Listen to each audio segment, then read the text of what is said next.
This is the part 3 of how often you can see head and shoulders in the market. So, last August po, recap lang po natin, last August 30, I have detected, on my analysis, I have detected potential head and shoulder pattern. Potential. Bakit potential? Kasi hindi pa siya head and shoulders. Linawin ko lang.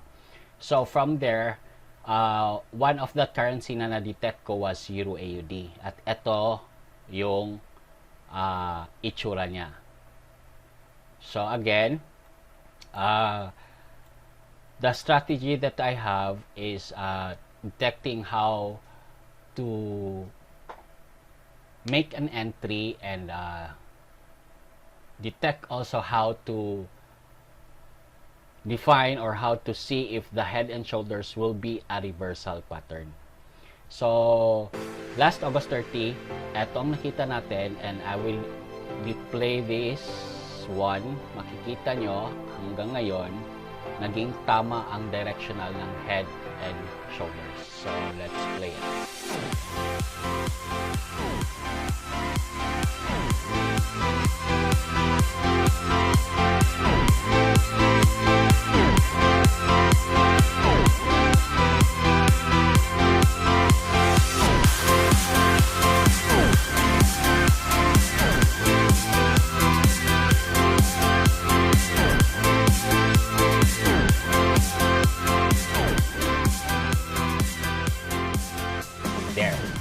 Ito na ngayon for the current at tuloy-tuloy pa rin siya. So first of all, to identify po na it is a head and shoulders pattern, merong ginagawa ko po siya, I always look on the 1 day time frame. So as you could see, nakikita mo na meron siyang parallel dito.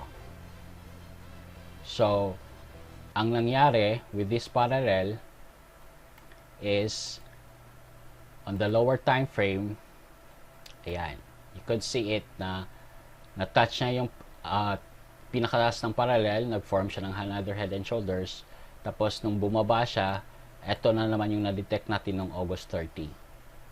Now, one symptom, one signs na ma-detect mo na head and shoulders siya is through the support and resistance na trend line.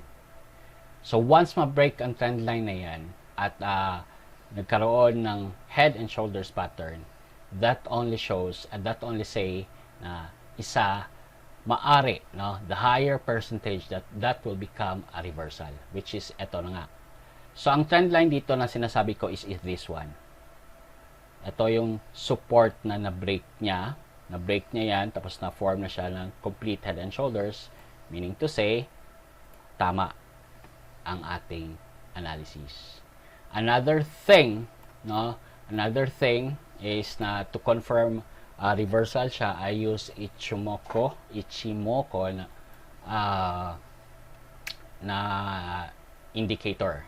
And that indicator is, ang mangyayari, makikita mo, once na form, yan, makikita mo, that nag-form yung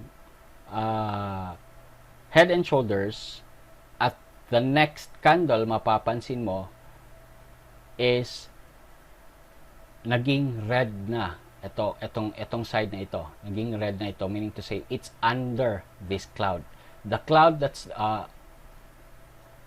the cloud na nagpo-form sa future, this is, kasi if you could study Ichimoku, meron siyang advance na, I think, 26 candles from that.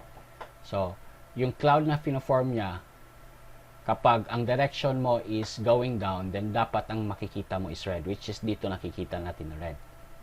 Right? And that's the second one. Turn off ko lang yung Ichimoku. Then the third one is, of course, magbe-base din po tayo ng sinasabi natin sa our daily time frame na nag-base din ako ng parallel. Nakikita ko na it already hit yung pinakamataas on 1 day.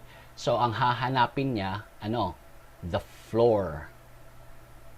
So, I am really aware of na the next thing will be the floor. So the direction itself is pababa. So yan po, and this is the conclusion on the head and shoulders, na how often we could see it on the market. And of course, hopefully it will give you an idea how to trade on this kind of pattern. So again, this is the analysis that I create, and I traded based on my personality. So that means to say, now this may not or may work on you. So sa akin, it does work kasi ito po, this is where dito ako hiyang, no? Kumbaga, no, I'm a bearish trader talaga. I could see potential entry, potential pattern, potential trade if the market is going down. So, eto po. Please do subscribe. If may mga tanong kayo, just comment below. And visit my fan page also. Maraming salamat po.